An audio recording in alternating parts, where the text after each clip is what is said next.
you're finishing up your first term in office. Yeah. EBJ is a legend in Dallas, but you've been in your first 2 years very visible. Kind of talk about the work that you've done in this district as we wrap up. Oh my goodness. So it's truly an honor of a lifetime to serve. Even though I made it clear that I had questions when I first got there, but it's been an honor because, listen, this district has been in great hands for so long. The one thing that I didn't want to do was let her down, but I also didn't want to let the district down. They trusted her when she said, "This is my pick," and I wanted to make sure that they understood that even as she was leaving Congress, that she was still doing everything that she could to be in service to Texas 30.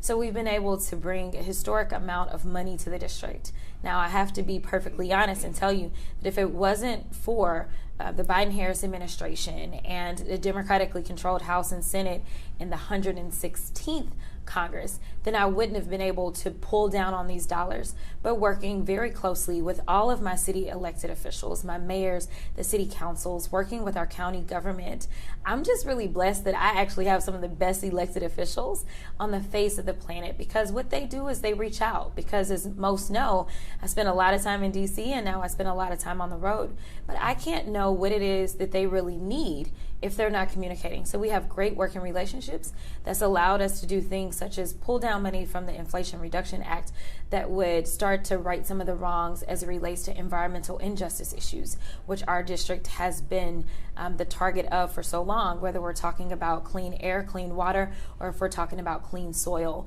I believe that the people in my district should not have their life expectancy cut short because different corporations have decided that we would be a dumping grounds. And this administration has invested a historic amount of money in doing that. And with our regional administrator Nance, we've been able to pull down on those dollars as well as try to move into the future. One of the last things that I did was there was about a $2 million investment that's being made right there in Cedar Hill. And this is to replace 10 school buses that are diesel with 10 clean, fully electric buses. So not only kind of correcting the wrongs, but also trying to look towards the future. Reconnecting communities is another amazing thing that we were able to do in a historic fashion. We ended up with $80 million.